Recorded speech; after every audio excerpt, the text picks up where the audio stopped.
Hai Smart Traders and Investor, kembali lagi bersama saya Kadek Mertayasa di channel IUK Nabung Saham.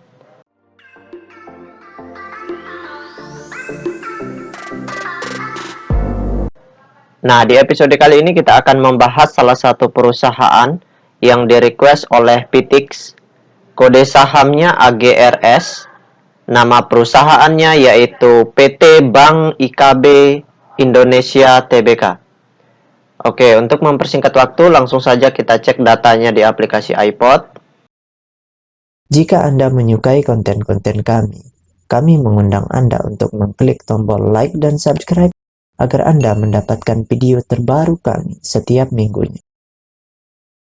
Nah, selanjutnya di sini kita ganti kode sahamnya AGRS. Kemudian kita enter. Nah, berdasarkan grafiknya, kalau kita lihat selama setahun terakhir, perusahaan PT Bank IKB Indonesia ini, harga sahamnya pernah menyentuh ke harga tertinggi selama setahun terakhir, itu di harga Rp392 per lembar. Kemudian terendahnya sekarang di harga Rp114 per lembar. Ini sudah turun banyak sekali ya.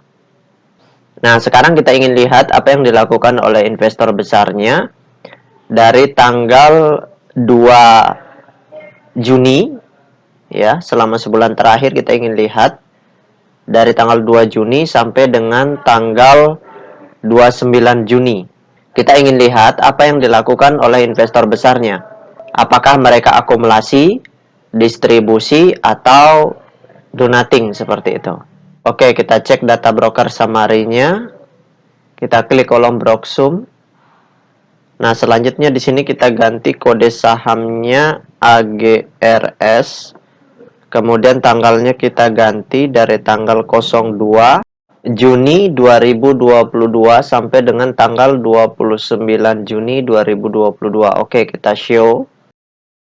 Nah, berdasarkan data transaksi atau data broker summary dari perusahaan PT Bank IKB Indonesia Tbk ini, kalau kita hitung total lot yang dibeli dengan total lot yang dijual secara keseluruhan dengan menggunakan tools tambahan yaitu Detektor, maka dapat ditarik kesimpulan bahwasannya selama hampir sebulan terakhir ini dari tanggal 2 Juni 2022 sampai dengan tanggal 29 Juni, investor besarnya itu melakukan aksi big akumulasi.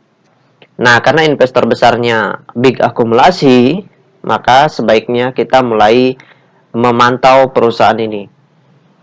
Apabila akumulasinya terus terjadi sampai masif akumulasi, namun harganya belum naik, kita ikut membeli perusahaan ini. Karena itu akan menjadi peluang yang bagus.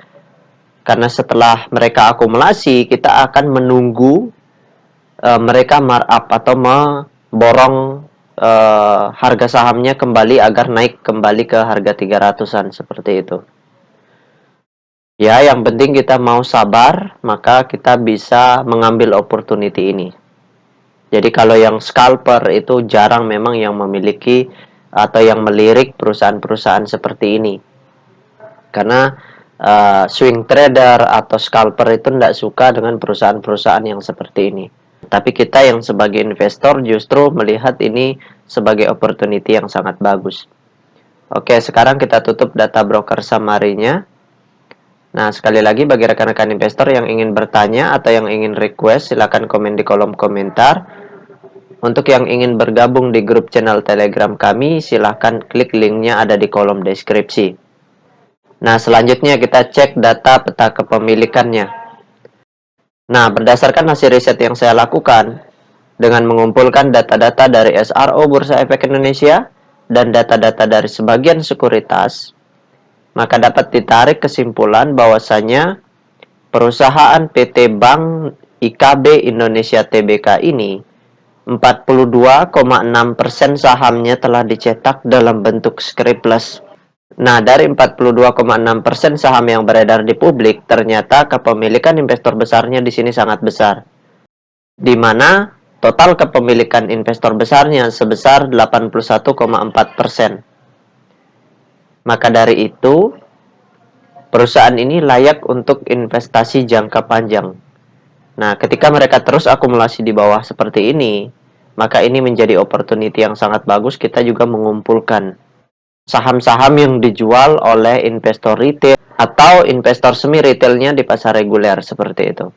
Jadi kita kumpulkan barangnya, ikuti investor besarnya dari retail-retail, kemudian nanti ketika investor besarnya markup, kita akan mendapatkan opportunity yang sangat besar, keuntungan yang sangat besar tentunya.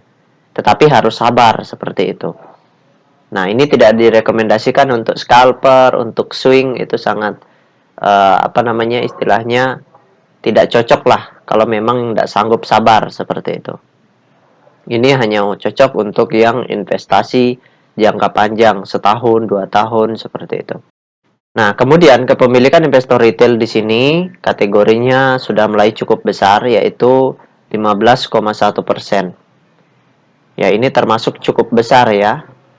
Karena di atas 10% itu termasuk cukup besar, seperti itu. Nah, tetapi di sini ternyata investor retailnya banyak yang keluar, seperti itu. Banyak yang menjual sahamnya dan yang beli adalah investor besarnya, seperti itu. Jadi, ini menjadi peluang yang bagus untuk kita ya, sebagai investor retail yang sanggup sabar, seperti itu. Kalau yang tidak sanggup sabar, mereka pasti menjual. Nah, itu saja yang dapat saya sharingkan untuk VTIX. Sekali lagi bagi rekan-rekan investor, jika ada yang ingin ditanyakan atau ada yang ingin di-request, silakan komen di kolom komentar. Untuk yang ingin bergabung di grup channel Telegram kami, silakan klik linknya ada di kolom deskripsi. Baik rekan-rekan investor, see you next time. Salam cuan selalu.